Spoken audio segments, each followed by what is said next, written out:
The story of the Ramayana usually ends on a note of absolute triumph. Rama defeats the demon king Ravana, reclaims his wife Sita, and returns to Ayodhya to begin a reign of perfect peace. But according to the texts, that peace comes with a strict expiration date. The Treta Yuga, the cosmic era of their time, is drawing to a close. To maintain the balance of the universe, Rama's earthly avatar has to end. He has to willingly embrace death. There is just one massive obstacle standing in the way of cosmic order. Yama, the god of death, physically cannot enter the gates of Ayodhya. Every time Yama approaches, Hanuman is there, aggressively defending his lord and literally beating death away from the door. This creates a unique theological paradox.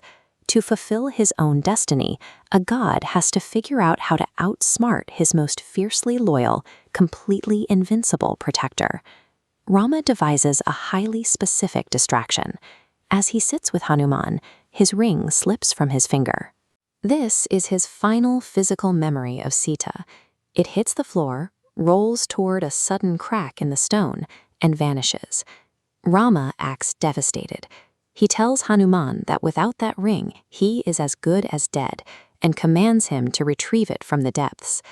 Without a second thought, Hanuman shrinks his body down to the size of an ant and launches himself into the abyss.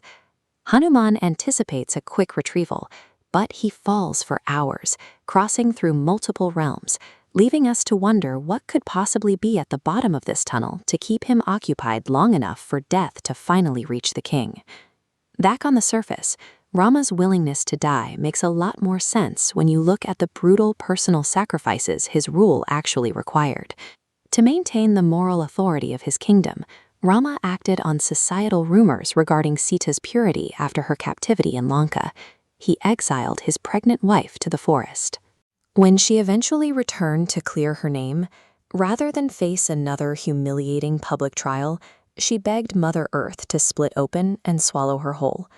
Then came the loss of his brother, Lakshmana. When the quick-tempered sage Durvasa arrived at the palace, Rama was in a private meeting with Yama and had ordered that anyone who interrupted them would be put to death. To save the entire city from Durvasa's wrathful curse, Lakshmana chose to interrupt the meeting. Bound strictly by his own law, Rama had to punish his brother with exile. Knowing a life away from Rama was worse than death, Lakshmana stepped into the Sarayu River and surrendered his life to the waters. Witnessing this, Lakshmana's wife, Urmila, followed him into the river, ending her own life as well. By achieving a morally flawless society, Rama systematically lost his wife, his brother, and his sister-in-law. He is left entirely alone, emotionally exhausted, and fully prepared for his end. Meanwhile, Hanuman reaches the very bottom of the tunnel, landing in Patala Loka, the subterranean realm of the Nagas. He approaches the Serpent King, Vasuki, and demands Rama's ring. Vasuki smiles, telling Hanuman he knows exactly where it is, and casually leads him into a massive dark cavern. Inside is a towering pile of gold.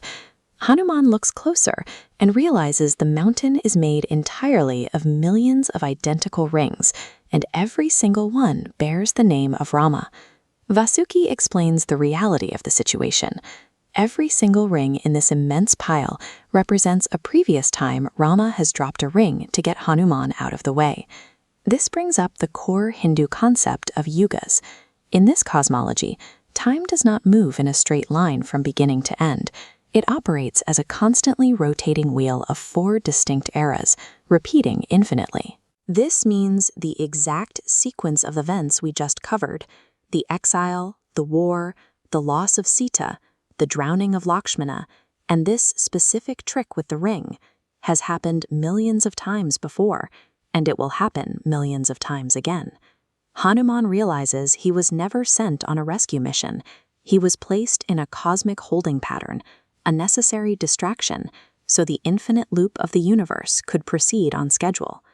Grabbing one of the rings, Hanuman launches himself out of the underworld, racing frantically back to the surface. He bursts into the palace only to find an empty throne. Yama has already walked through the unblocked doors. Outside, Rama is wading deep into the river, shedding his mortal form to become Lord Vishnu once again. No amount of physical strength or absolute devotion can pause the turning wheel of time. The era had to end, and Hanuman could not stop it. Believing he failed the only task that mattered to him, Hanuman collapses in severe grief, completely broken by his inability to protect his lord. But before he completely departs, Lord Vishnu appears before him. He explains that while mortal avatars are bound by the strict rules of the yugas, true devotion exists outside of time altogether. Vishnu blesses him, declaring Hanuman a Chiranjeevi, an immortal. His new task is to remain on Earth, protecting humanity and maintaining righteousness until the cycle eventually spins back around and brings them together again. Accepting his fate, the ultimate protector takes up his post in the isolation of the Himalayas, waiting patiently as the great wheel of the universe slowly turns.